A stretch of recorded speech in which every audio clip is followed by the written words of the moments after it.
Good afternoon and welcome to Nutmeg Sports on the HA Network. It is officially August as we are into the month where preseason camps will begin for the upcoming fall sports, and I'm happy to have John Kovacs, the former coach, alongside me this afternoon as we're going to look ahead to this upcoming FCIAC football season. There are a lot of interesting storylines to discuss and get ready for, John. Really can't wait. It's going to be my first time full-time working with you as an analyst, seeing all these games, getting to different games every week. I think it's going to be a great season in the FCIAC. I'm really looking forward to seeing how this unfolds. It will definitely be a big season. Of course, we do have the third member of our crew with us today. He is back in the director's room. Kevin Coleman will be throwing the questions our way. Kevin, good afternoon. Nice job with the studio back there. Looks good. Yeah. Thank you. You guys like what we got going on back here? This is a little message to and a little PSA to all the FCIAC teams out there that if you guys want to have any stuff put up in the studio and have it on Nutmeg Sports, send it in. You got to give a shout out to our new addition to the team, Steve Gutman. He helped me put up these jerseys, and it looks great in here. But just like we mentioned, it's a work in progress. So again, you're going to see the studio change up a bit, but so far it looks pretty good in here. I like that Kevin's head blocks his alma mater's name, but that his rivals is fully visible next to him. I don't know that you could call it a rival, though. I mean, he's essentially become the mayor of Wilton when you think about last season. But no, it looks great. And, of course, anything you want to have put up there, we're more than willing to throw it on the wall. We appreciate everything that the FCIAC schools give us, so a lot of fun. But let's get right into it. Kevin, you've got a list of questions you want to throw towards John and I today. I'm sure you're happy to be out of the hot seat as if I've handcuffed you a couple times the past week with some of my questions. They have been great questions, Frank. I'm looking forward to getting some more throughout the season, but I'm also looking forward to working with you guys during the football season. And John, I know both of you guys former coaches. I want to start things off right away by saying, we're 2 weeks away from training camp. What are players doing right now, today, to get ready, get their bodies ready for training camp coming up? Well, as a former player, John, myself, when you get to this point in the summer, a lot of the teams are given 2 weeks off. Coaches are coming out of maybe just having had one last camp. I know New Canaan, Greenwich, Stepinac, some schools were together last week. This is 2 weeks where they want you to go with your family, maybe get out of the state, go on vacation. The big thing you have to focus on right now, staying in shape. You can do a lot more damage than you realize by not running during these 2 weeks or not lifting the way you have been. So for me, it is time off. You want to relax, but I was always a big beach runner at this point in time. You want to make sure you're hydrating, and I was a big get up, run on the beach in the morning, make sure I still got that in, because you'd be shocked how far behind you can fall if you're not still preparing leading up to training camp. You have to. You cannot treat this as 2 weeks off. You've got to keep lifting. You've got to make that transition from the muscle building, the mass building mode to the maintain mode, which is what you need to stay in all season. You need to keep running. You need to keep lifting. And you really need to focus on nutrition and hydration. If you think you're going to hydrate properly the night before your first session at camp, you're going to be in for a lot of problems on the field that day. And another big thing that people don't appreciate, not everyone does go away at this point in time. If I'm a quarterback or a receiver, you've got to be working out. You've got to be running routes. You've got to, especially the quarterback, saying to the guys, listen, we need to make sure that we're getting together, all right? Everyone's going to come. We're going to run at 6 a.m. and run routes for an hour. We talk a lot about the chemistry that's developed in these 7-on-7 tournaments and what you get out of that. It goes beyond those tournaments. So you can't just get it there. The best teams are the ones where the players will work out by themselves and continue to better themselves every day. That chemistry that you see in the 7-on-7s doesn't just happen magically at Grip It and Rip It. That chemistry is built on Saturdays and Sundays and late afternoons on the field when the quarterback calls up 4 or 5 of his receivers, or they have a scheduled regular workout and just get together with no coaches and just work on timing. And that's going to be so crucial as the season unfolds. Now, Kevin, I know that soccer and a lot of the other fall sports starts a little bit later. Let me ask you, though, when you get to this point in the summer, what are you thinking soccer-wise on how to get ready for your preseason? Well, it's pretty much what you guys just said too. It's getting up early, going on morning runs. It's you actually get a training program throughout the summer to keep you in shape because you're right. You don't want to be that guy who shows up to camp out of shape, and it's not going to look good for you. It's not going to look good for your team. Not going to look good for your coach. And for me, I had my coach sent us a training program throughout the summer to do even before preseason even started. And that got us ready to go. It got our feet ready, because if you show up and you hadn't worked out all summer, you got heavy legs, especially with soccer. You're running the entire time, so it was a lot of morning runs. You're maybe running 1 to 2 to 3 miles a morning. Getting your condition back up. But it's pretty much the same thing like football. It's getting those workouts in too to really get you prepped up and ready to go. And of course, it gives you that opportunity, like you mentioned, Frank, to go away with your family for a weekend or a week at least. So it's pretty much the same thing as football. Well, I don't know quite about that, but we'll let that debate be for another day. But it's a good starting question. It's a real good point too right now where we are in the summer. So good start, Kev. What do you got next on the docket? Well, this one's for both of you, because especially John, I know both of you former coaches, and I know you guys still do a little bit of coaching on the side, but as a head coach or even as an assistant coach, what are you guys working on that first day of camp? You hear some teams, try and work their blitz packages in. The offense really isn't clicking on the first day. What are you doing on that first day of camp? For me, John, it's very simple. I was a conditioning test guy. I am a firm believer in being the best conditioned team in the conference is what will make you successful. So I want to know who was running all summer. I had a package that I demanded of my players.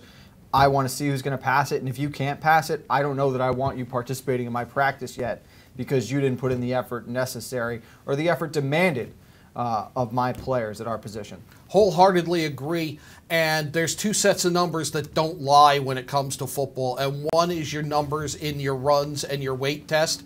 And that's going to directly relate to your numbers on the scoreboard come the regular season. You're going to see very quickly what line only touched weights with their backside, what guys dogged it in the runs, and who was out there and had the mental toughness and the feeling of responsibility to be dedicated enough to work out all summer and be ready for the fall. It becomes readily evident who's ready and who's not. And I think off of that, then, once you get into football-related activities, a big thing for me, you've got to know the playbook, especially when you bring experienced guys back. There's going to be a bit of a learning curve with some of the sophomores who didn't participate in spring football. If you had done that, they're new to the varsity level. It's a different speed.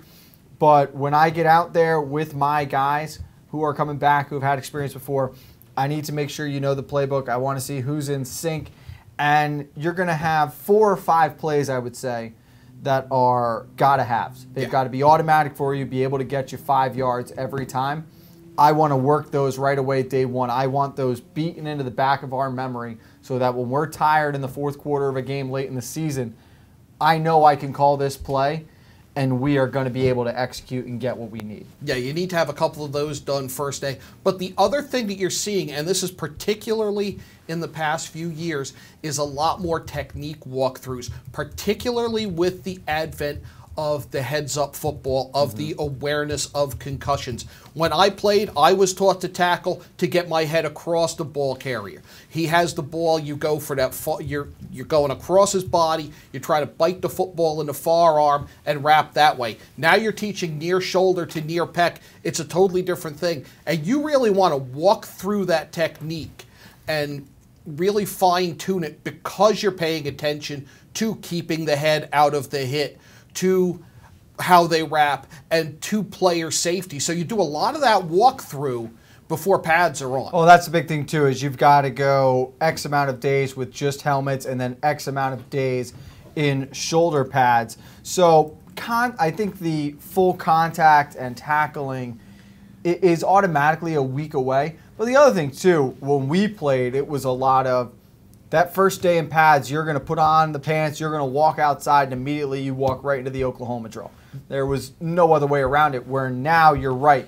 You spend 3 or 4 days really just working true form. Right. and there is no longer a you stand on this side of the ball, you stand on this side of the ball, someone's going to get a concussion. But you've got, I've been with programs where you start that process before the pads are on. You walk through each step of the tackle. How far is your foot stride? How are your hands? Just get everything so that when the pads are on and they do start hitting, it's muscle memory at that point. I think you've got to start that in this day and age of football. Before the pads are on, just walk through it. You're not doing it with any speed. Nobody's going to the ground. There's not a hit. There's not a thud.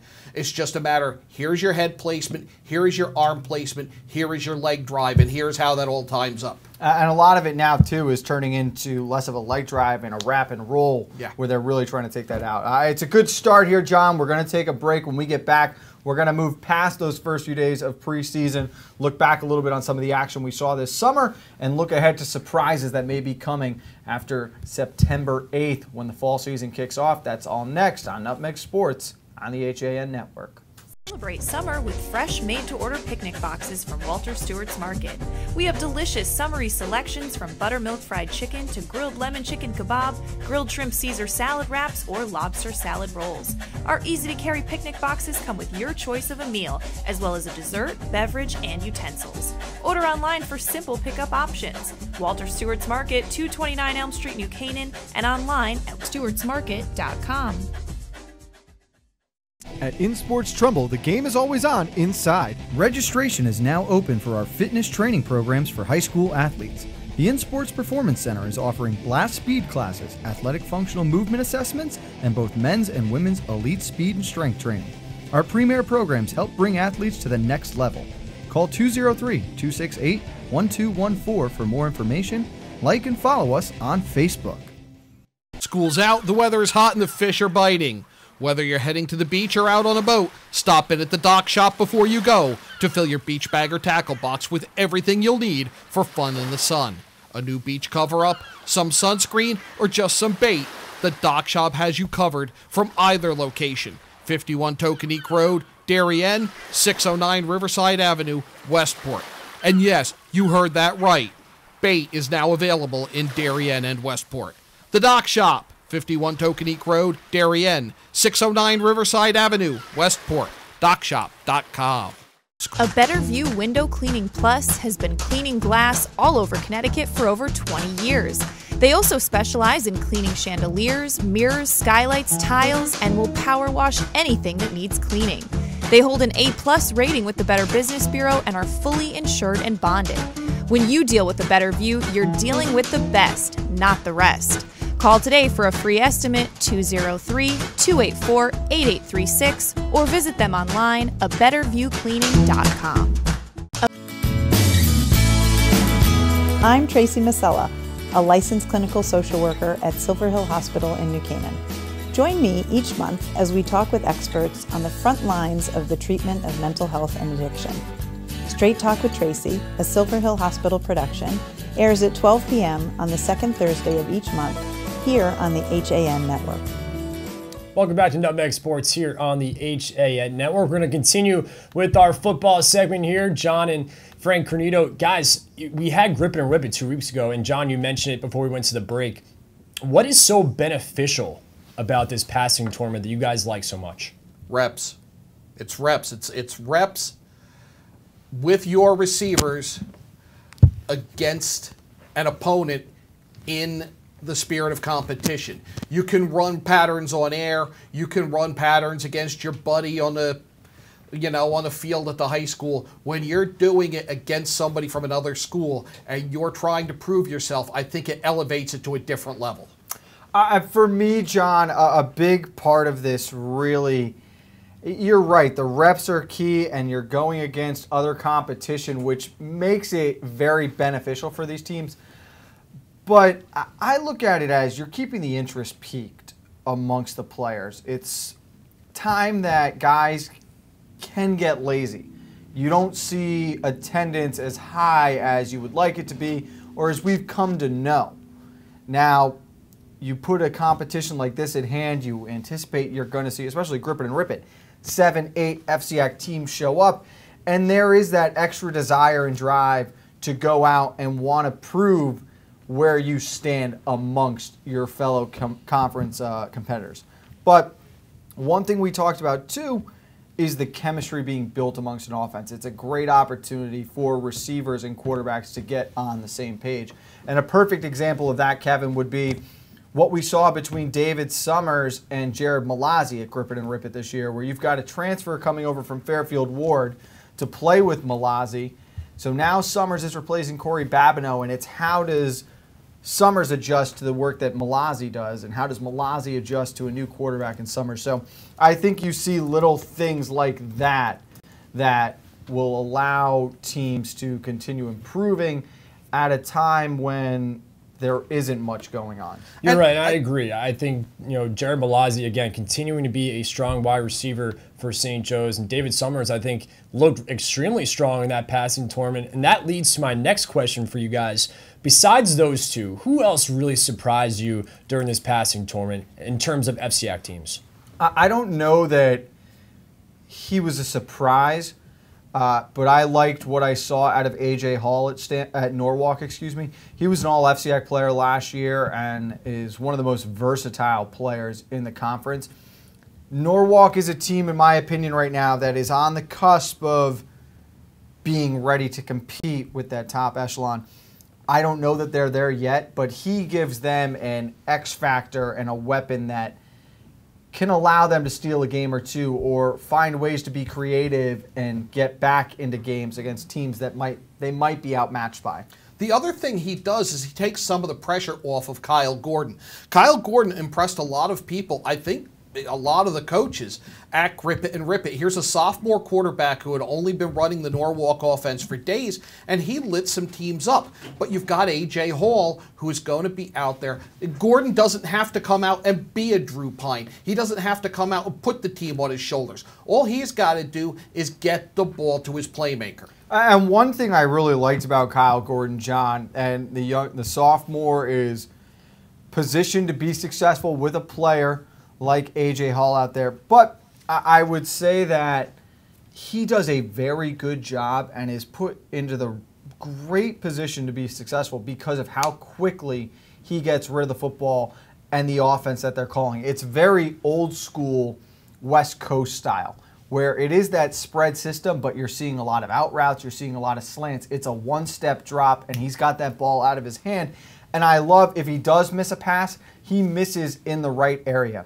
If he's called for an out route and he's throwing to a receiver on the right side, it's either in his receiver's hands or he misses off to the sideline where it can't be caught. So it's those little things right now and the awareness and maturity of the sophomore that I think puts him in a good spot. And I agree, he was a pleasant surprise to see.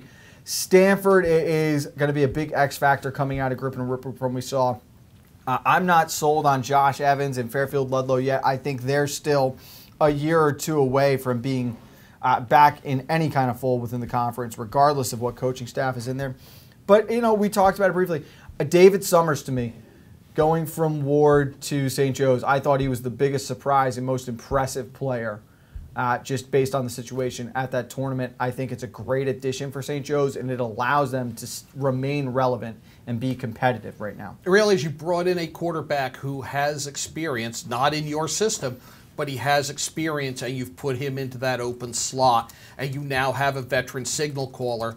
And a lot of the teams are running a very similar offense today anyway. So it's not that hard to move from one to the other and fit in, for better or for worse.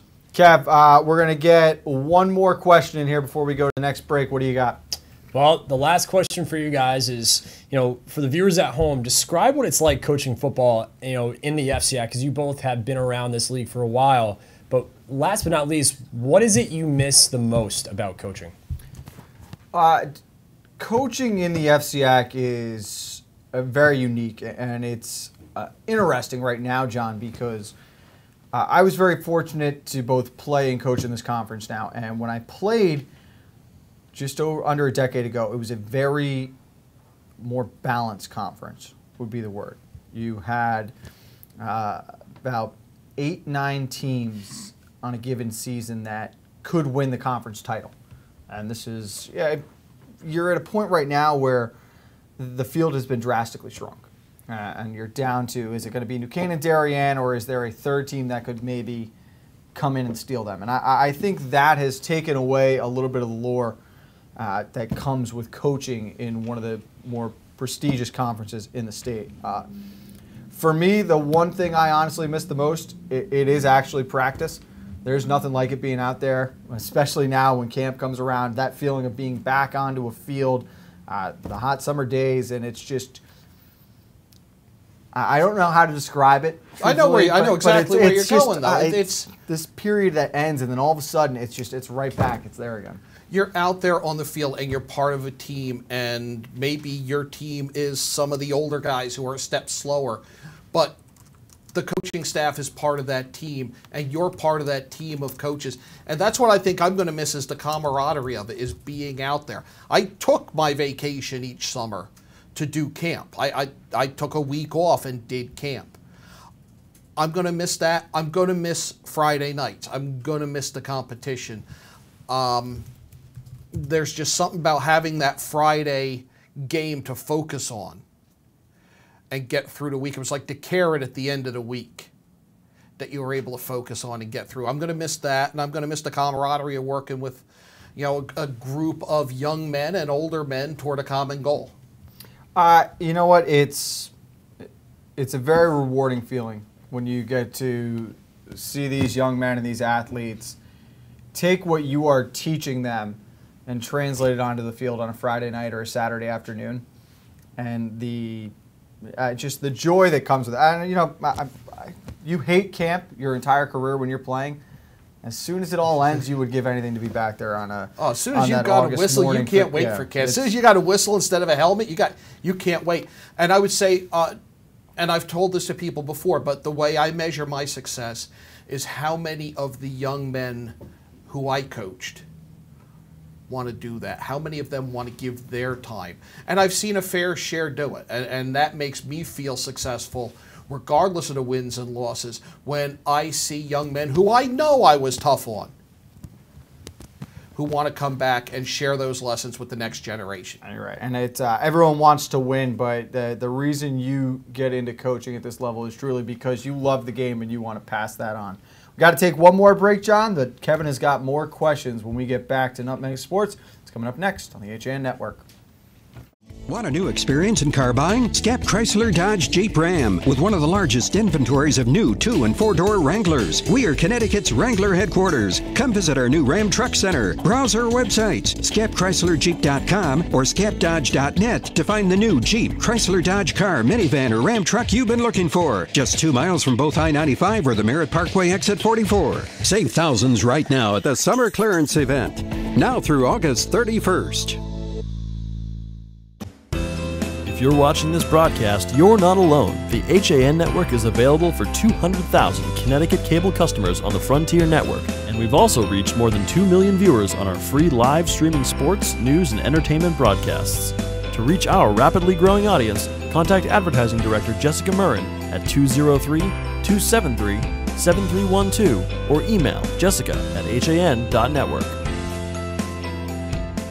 If you've ever thought about owning a motor coach or learning about what it's like to travel the open road in superior style and comfort, then contact Dave's RV Center in Danbury, Connecticut. Offering the best quality Class A motorhomes from Newmar, travel trailers and fifth wheel lines from Surveyor, and a toy hauler line from Work and Play. Choose from Newmar's Gas Line, Baystar and Canyon Star, or from Newmar's Diesel Line, Ventana and Dutch Star. And with unparalleled service and maintenance, Dave's RV is committed to keeping you and your motor coach safely on the road and enjoying it to the fullest. Stop by their showroom, 2 Industrial Plaza Road, Danbury, Connecticut, or call 877-483-3866. Now teeing off, Paul Miller from Miller Nissan in Fairfield.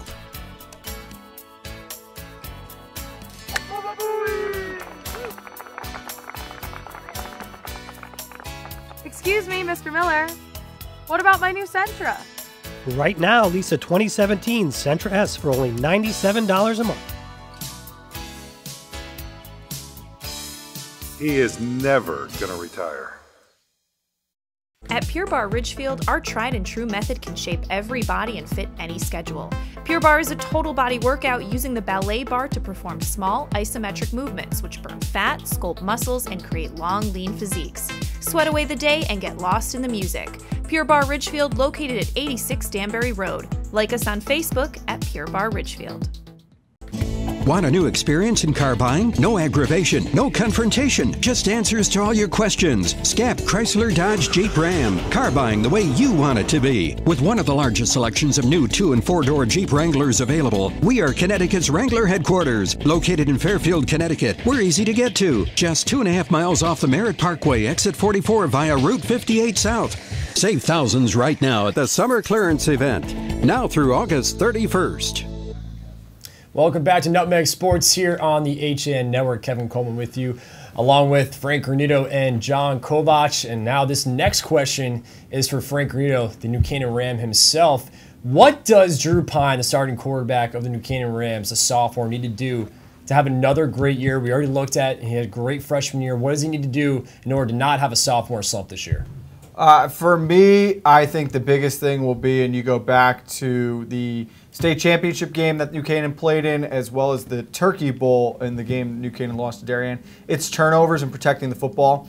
Of course, he's going to be most remembered for last season, that last interception in overtime to Finley Collins. But what people didn't see was in the state championship, he goes 11 of 14, had a touchdown pass, threw for almost 200 yards. The 3 incompletions were all drops. They can set Pine up to be very successful. They've got athletes to help him out. We know he can make the big throws when need be. But if he protects the football, prolongs drives, and allows New Canaan's offense to stay on the field without putting the defense in bad situations, that's when New Canaan will be its most successful. All right, John, for you, you got a great look at Gavin Muir, who's going to be the starting quarterback of the Greenwich Cardinals this year. At Grip It and Rip It, we talked and you liked what you saw. What does he need to do this fall in order to be successful? Click with his receivers. If he can click with his receivers, he will be fine. There are few who coach quarterbacks as intensely as John Marinelli. You know John's been having meetings. You know he's looked at film. You know he's talked to the young man. You know he gave him some reps late in the season. They make it to the States this year. That's not a new experience for Muir. He was out there in the States. He got experience in combat. I think he's going to be just fine as long as he and his receivers are on the same page. And Kevin, if I can just intervene on that one quickly. I think Muir is going to benefit very much from not having to split reps this season, and he will not be in a situation where he has to run as much or his feet are relied on the way Connor Langham was at times. You're right. The Greenwich team struggled really offensively with having a consistent standout receiver. I think Gavin is in a good spot right now as a junior moving forward to lead this offense. I think the team's in a good spot because it takes you 2-3 years to change a culture. That's why you have to allow the opportunity for a new coach to change the culture. I think they're in the period right now where this year you're going to see a team that's totally John Marinelli's Greenwich Cardinals. It's going to have his persona. It's going to have his offensive philosophy. It's going to have his fingerprints all over it, and it's going to be a fun watch. It's going to be fun. Kev, we've got about a minute and a half left. You can get one more question and make it count. And this is the question for the both of you. Frank, we've touched upon it lightly. I'll start with you. What team is going to be the biggest surprise this year in the FCIAC in terms of, we know how good Darien and New Canaan are. What's that next team that's going to be able to maybe take them off as the top 2 teams in the FCIAC? Frank, I'll start with you. I don't know that there's one team in particular that's going to be the biggest surprise. I think we could just have a surprising season. I don't know how well proven New Canaan and Darien are just yet. I think we all anticipate and expect they'll be there at the end of the season, but I don't think it's as close to a guarantee as we've seen in years past. Greenwich could be a year away. That seems to be the popular idea right now, but they have been very impressive all summer. Can St. Joe's finally find a way to hang with the 2 big programs? And then where do Trumbull and Ridgefield fit into the mix? I think those are the top programs. A surprise might be how little we're talking about Staples, John, and how that program has taken a tumble in the past really 5 years, maybe last 10 years, and they've almost fallen into irrelevancy. I fear that for the Staples program because they have been a legendary program for so long. What I think is going to be a surprise is that I think the final games before Thanksgiving, I think we're going to be keeping an eye on things just to see who's going to finish in first. You don't have the championship game anymore. I think we're going to be watching on Thanksgiving to see who makes the states, and I think you're going to be looking to see who wins the PowerPoints battle that's going to crown an eventual FCIAC champion absent a championship game. 5 weeks, John. 5 weeks till the first kickoff. That's a long time. How am I going to get through that? Not that long. It was a lot of fun today. I had a blast getting to talk football with you. Kev, good job. Maybe we'll do a soccer one of these, but probably not. Look, it's going to be interesting just in the sense that within the first 5 weeks, I think we're going to know who the favorite in the conference is. It's a very crowded schedule at the top, and you're going to get to see all of it here on the HAN Network. September 8th, they kick it off, and we'll be right there. For Kevin Coleman, John Kovac, I'm Frank Granito. We'll see you back here tomorrow, 2 o'clock for Nutmeg Sports.